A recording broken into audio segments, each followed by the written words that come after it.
Kieran Doherty is the 8th IRA Hunger Striker to die in the maze. An IRA booby trap kills 2 policemen in County Tyrone. We have the first film report from the Gambia as Senegal sends in troops to end the coup. Botham strikes and England do it again.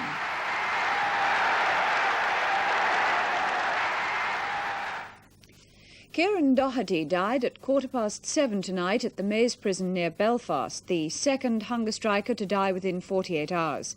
He'd been refusing food for 73 days, longer than any of the previous 7.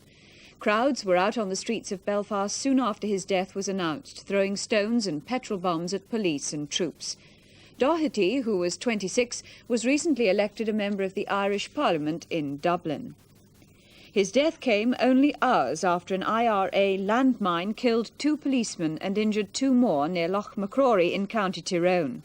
The policemen were on their way to Omagh when the booby trap device was detonated by remote control. From Belfast, Brian Hanrahan. Within minutes of Doherty's death, West Belfast had begun a familiar pattern of attacks on security forces.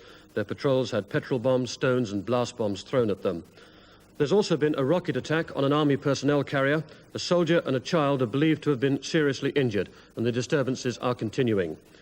Across the border in the Irish Republic, there's been a banging of bin lids in both Cavan and Monaghan, the principal towns in the constituency which elected Doherty to the Irish Parliament. There'll now have to be a by-election in that constituency, and on past form, the opposition to the Prime Minister, Dr. Fitzgerald, can be expected to win it. That will dent but not destroy his slight majority in the Parliament. But the by-election can't take place until November, and it could be delayed even longer, so it will not be an immediate political crisis. Doherty was serving a 22-year sentence for explosives and firearms offences.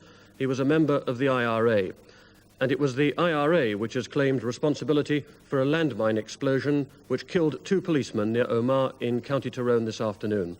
They were Constable John Smith, aged 34, and Constable Andrew Woods, 50. Both men were married with children. The 2 policemen were killed as they were driving along a country road. The landmine was hidden in a drain and detonated from a nearby quarry. The terrorists used a wire running down the hillside to the drain where several hundred pounds of explosives were hidden. The policemen died instantly.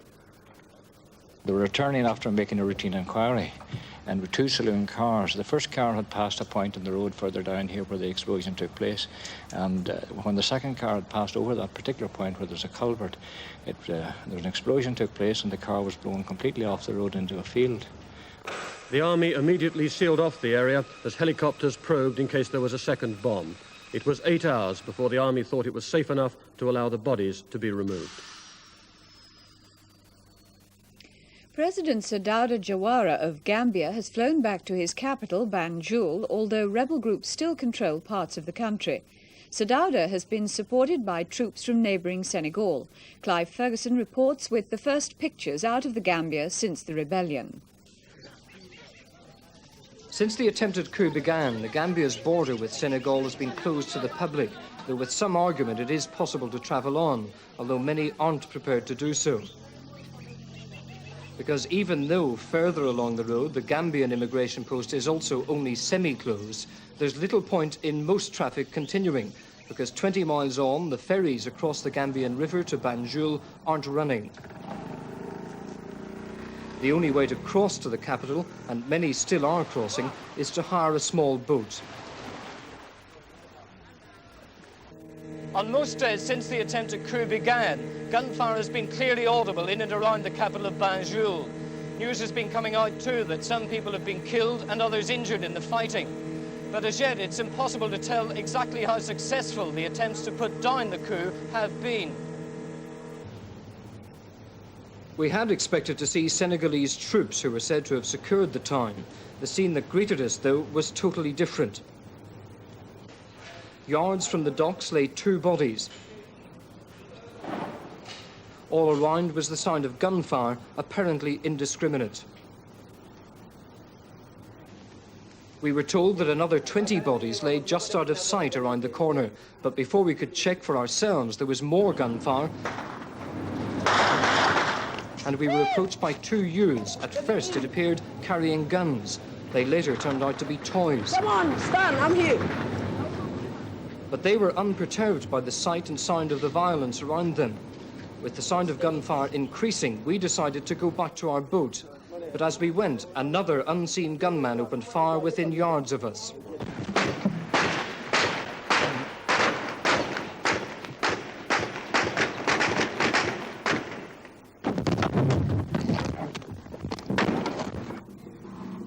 Get down, Peter! The situation in the city is further complicated by reports that civilians have been given guns to help fight the rebels. One indication, therefore, that the coup is proving to have more support than was at first thought. And another indication came last night.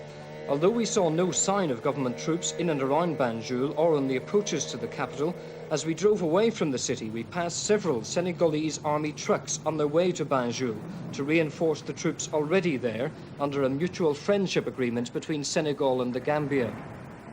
But such is the confusion in the city, with nothing other than rumours, claims and counterclaims coming out of Banjul, that it's impossible to tell if and when those extra troops will have restored sufficient order to allow President Serdadwa Jarawa to return to his capital. Clive Ferguson, BBC, The Gambia. Tonight, it's still not clear if the rebellion's been put down, although half the Senegal army of 5,000 men are now in the Gambia. The rebels say that if the troops don't go back, they'll kill their hostages, who include one of the president's wives. England's cricketers have done it again. Once more, they've turned the tables on the Australians to win the Edgbaston Test. The tourists started the day wanting only 151 runs for victory, but England won by 29 runs. For the story of an extraordinary day's cricket, here's Michael Blakey. At Headingley, it was Botham's batting that gave England their amazing victory. This afternoon at Edgbaston, it was his bowling which put England into a 2-1 lead in the fight for the Ashes. When Botham came on for his second spell, Australia wanted just 37 to win with 5 wickets left. A win for Australia looked a mere formality. Botham had other ideas. Marsh out, and Australia had 4 wickets left. The next ball, as Botham raced in, roared on by the crowd. Bright gone, and Botham on a hat-trick. The hat-trick was too much to hope for, but 6 runs later, Botham struck again. Taylor hung on to the catch, and that was the end of Lily. Australia's last hope was Martin Kent, playing in his first Test match. Botham had taken 4 wickets for 1 run. The crowd were going wild as Botham bowled to the last man, Terry Alderman. Botham had done it again, bowling England to an amazing 29-run victory. If ever a man deserved a drink, it was man of the match Ian Botham, who'd taken 5 for 1 to give England the lead in the fight for the Ashes. The Brazilian racing driver Nelson Piquet has won the German Grand Prix at Hockenheim. Piquet, driving a Brabham, was 11 seconds ahead of Alain Prost and Jacques Lafitte. Dutchman Jack Middelburg won the British Motorcycle Grand Prix at Silverstone, snatching the lead from Kenny Roberts of the United States in the last lap. Britain's Barry Sheene was forced to retire after crashing into fencing in the 3rd lap to avoid a pile-up with New Zealander Graham Crosby, who lost control on a bend. Bernhard Langer has become the first West German to win the German Open Golf Championship since its inception 70 years ago. His final round of 72 gave him a 12-under par 272.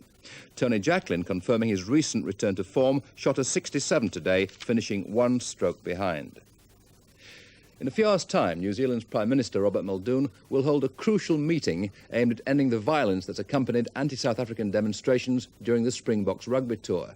He'll be talking to police, rugby officials and protesters in the hope that some sort of compromise can be reached. Earlier today, Mr Muldoon told his party that left-wing extremists were organising the protests. From New Zealand, Jim Bedell reports. The annual convention of New Zealand's ruling National Party gave a frenzied welcome today to the Prime Minister, Mr Muldoon, back from the royal wedding. He's called a meeting of all factions in the Springbok dispute, but its chances seem remote. The extreme left is taking over the protest movement. It's made to order for them.